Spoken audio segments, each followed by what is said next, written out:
आपकी स्क्रीन पर कुछ सेंटेंसेस हैं। फर्स्ट है मुझे काम करना पड़ता है। सेकंड है उसे रोज़ स्कूल जाना पड़ता है। थर्ड है हमें झूठ बोलना पड़ा। और फोर्थ है तुम्हें आना पड़ेगा।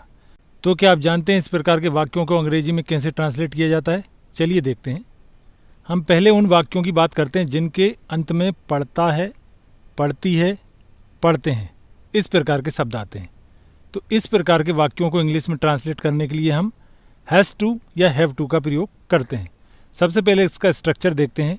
इसका स्ट्रक्चर होता है सबसे पहले सब्जेक्ट, इसके बाद हैज़ या हैव में से कोई एक, इसके बाद टू, फिर मेन वर्ब की फर्स्ट फॉर्म और इसके बाद अदर वर्ड्स। हम ही सी इट या कोई नाम यानी थर्ड पर्सन सिंगुलर के साथ हैज़ का प्रयोग करेंगे और अन्य के साथ हम हैव का प्रयोग करेंगे। एग्जाम्पल के माध्यम समझते हैं। हमारा फर्स्ट सेंटेंस है मुझे काम करना पड़ता है। अंत में क्या गया? पड़ता है। मतलब हमें हैव टू या हैज़ टू में से किसी एक का प्रयोग करना है। और हमारे यहाँ पे सब्जेक्ट देखते हैं क्या है? मुझे, मतलब आई है तो हम काय का यूज़ करेंगे? हैव का। तो आई हैव टू वर्क, मतलब हैव टू के बाद हम काय का यूज़ करते हैं? मेन वर्ब की फर्स्ट फॉर्म। यहाँ पे काम करना मतलब वर्क। तो आई हैव टू वर्क, मुझे काम करना पड़ता है। नेक्स्ट सेंटेंस है उसे रोज स्कूल जाना पड़ता है। यहाँ भी अंत में पड़ता आ गया, तो यहाँ भी हम हैज़ टू या हैव टू का प्रयोग करेंगे। सबसे पहले हम सब्जेक्ट देखते हैं, उसे मतलब ही, तो ही के साथ हमें हैज़ का प्रयोग करते हैं। तो ही हैज़ टू, इसके बाद मेन वर्ब क्या है यहाँ पे? जाना, मतलब गो, और फिर टू स्कूल, और रोज मतलब डेली। उसे रोज स्कूल जाना पड़ता है। He has to go to school daily. Next sentence है मुझे जल्दी उठना पड़ता है। अंत में क्या गया? पड़ता है। तो यहाँ भी हम हैव टू या हैज़ टू में किसी एक का प्रयोग करना है। सब्जेक्ट देखेंगे, सब्जेक्ट क्या है हमारा? मुझे, मतलब आई, तो आई के साथ हम हैव का प्रयोग करते हैं। I have to wake up early. Wake up यानी उठना और अर्ली मतलब जल्दी। मुझे जल्दी उठना पड़ता, I have to wake up early. अब हम उन वाक्यों की बात करते हैं जिनके अंत में पढ़ता था, पढ़ती थी, पढ़ते थे, पढ़ा, पढ़ी, पढ़े इस प्रकार के शब्द आते हैं। तो इस प्रकार के वाक्यों को इंग्लिश में ट्रांसलेट करने के लिए हम काय का प्रयोग करते हैं? हैड टू का। सब्जेक्ट हमारा कोई भी हो, हमें हैड टू का ही प्रयोग करना है।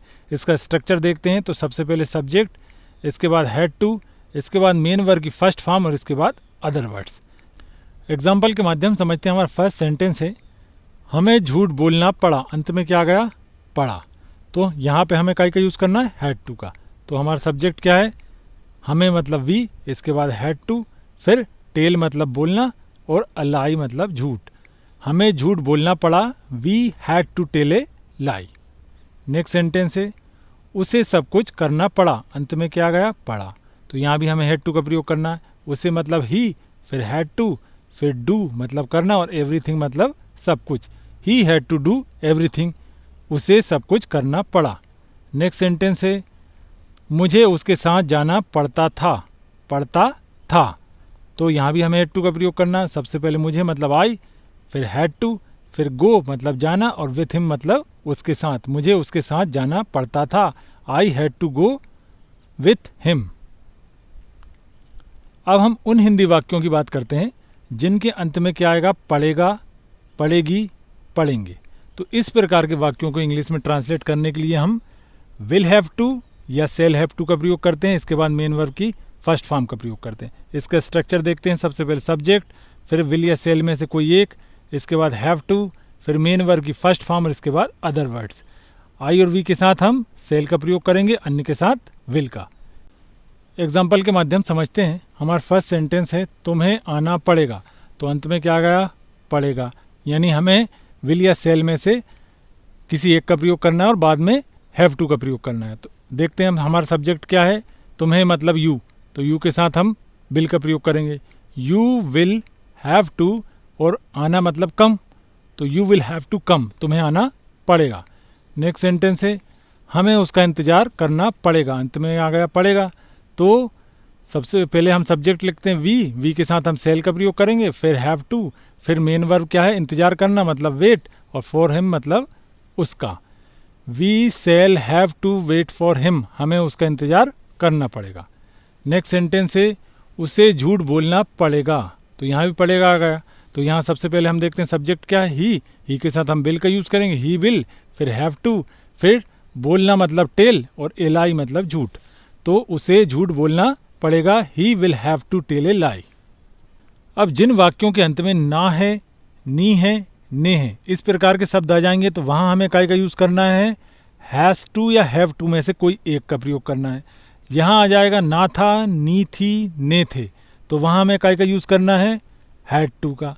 और यहाँ ना होगा, नी होगी, ने होंगे, इस प्रकार के शब्द आ जाएंगे तो वहाँ विल हैव टू या सेल हैव टू का प्रयोग करना है। एग्जाम्पल के माध्यम से समझते हैं। हमारा फर्स्ट सेंटेंस है तुम्हें सच बोलना है। बोलना है यानी इस सेंटेंस को हम ऐसा भी लिख सकते हैं, तुम्हें सच बोलना पड़ता है या तुम्हें सच बोलना है। दोनों का सेम ट्रांसलेशन होगा इंग्लिश में, तुम्हें सच बोलना है या तुम्हें सच बोलना पड़ता है।